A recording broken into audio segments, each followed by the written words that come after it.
Hi everyone, welcome back to my YouTube channel. Today's class is on existentialism, philosophy of education, and in the previous classes we have discussed idealism, realism, naturalism and pragmatism. So this is our fifth class on the Western philosophy. Later we will even take class on the various Indian philosophies like Sankhya, Vedanta and so on. And in this video, we will cover all the important points from exam point of view, your B.Ed, M.Ed, BA and MA education, NET education second paper, and also your first paper where you get questions relating to this topic. So if you are new to this channel, please subscribe and also press the bell icon.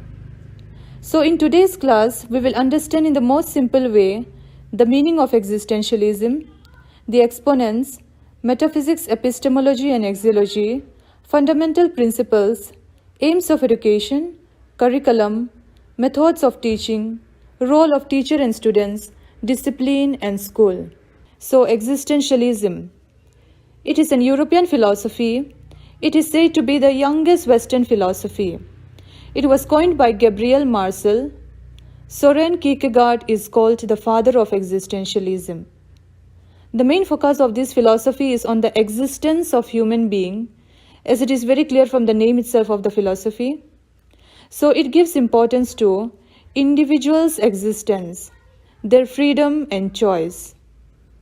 But it also says that the individual themselves have to face the consequences of their own decision and choices, which we will discuss later in the upcoming slides.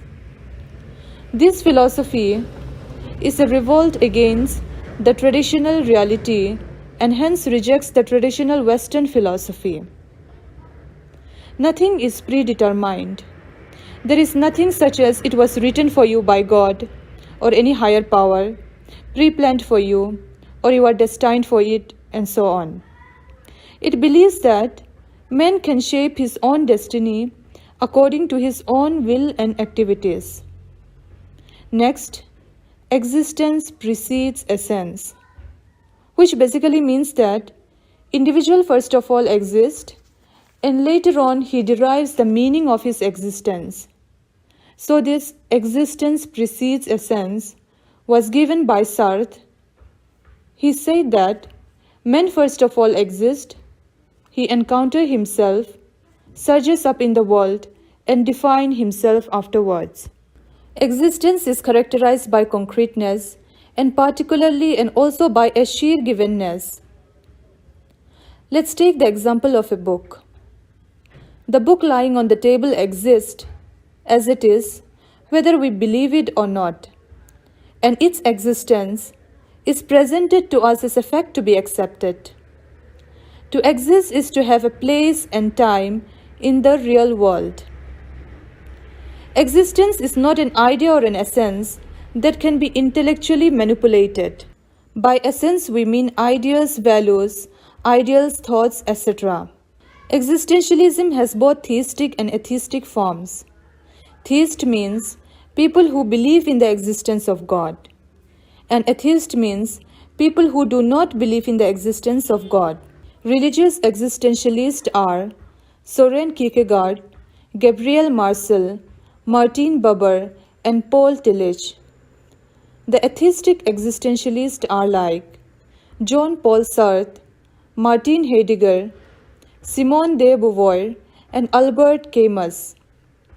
Now, let us look at the exponents. Exponents means people who supports an idea or a philosophy. So these are the people who supports existentialism. And the one which I have marked on green are very important to remember: Soren Kierkegaard, Friedrich Nietzsche, Karl Jasper, Gabriel Marcel, Martin Heidegger, Jean-Paul Sartre. Now, coming to metaphysics. Metaphysics means reality, and this philosophy does not give any answer to ultimate reality. It says that reality is being of existence of an individual. Truth is revealed in a subjective experience of living, and they say that we experience the truth within us. By subjective experience, it means an experience which is not objective or common to all. It is rather something, an unique individualistic experience. According to this philosophy, only that is real which is personal. And in this it is similar to pragmatic philosophy, if you remember we have discussed in the previous class. Next, epistemology. Epistemology means knowledge, and this philosophy believes that there was no knowledge before the existence of man, and there will be no knowledge after him. All that an individual knows is by his own choice. That knowledge is valid, which is of value to the individual. Self-knowledge is the key to all knowledge. Next, axiology. Axiology means value, and according to this philosophy, there are no fixed values. Values emerges from the freely chosen acts of man. In this process, he cannot choose evil but will in place choose good, as good is always a positive affirmation of the self. Now, coming to the fundamental principles of existentialism. To be or not to be is of great importance to existentialists. Existence precedes essence, which we have already discussed. The essence, which means the value or meaning of an individual, lies in his existence. Freedom is the watchword in existentialism. This is very important to remember. Freedom, which stands for complete, undiluted, and absolute freedom. Human defines their own meaning in life, and this philosophy is focused on individualism. Now let us move on to the aims of education. Education should help man to make him human, willing to stand alone, to enrich man's mind so that he is responsible in his own eyes and in the eyes of others. Intellectual development is the fundamental aim of education, to enable the individual to lead a good and authentic life, to enable the individual to make his own choices, to develop introspective power. By introspect we mean looking within. So it basically means self-observation. To develop integrity. By integrity it means honesty or good moral principles among the students, that they feel responsible for making their choices. To enable the individual to accept death gracefully as a natural phenomena and inspire him to do good things to earn the taste of noble death. This point is again very important. It is often asked which philosophy encourages accepting death gracefully. It is existentialism. Next, to enable the individual to face struggle and failure so that he knows them to be a part of life. Now, coming to curriculum. No rigid curriculum. Because this philosophy, as we know, advocates individual freedom, the curriculum is diverse, chosen, sorted out, and appropriated by the individual according to their needs, abilities, and aptitudes. The curriculum should not only meet the immediate needs, but should also go in for ultimate needs. The curriculum should be designed in such a manner as to provide not only the good, but also the bad experiences. Thus, education is not to hide the ugly and to enhance the beautiful. Next, they place more emphasis upon humanities, that is poetry, literature, drama, music and art, because they exert the human impact in revealing man's inherent guilt, suffering, tragedy, death, hate and love. Less emphasis is on social sciences, as they use it for moral obligation and for knowing the relationship between individual and his group of the people. History to change the course of history and to mold the future.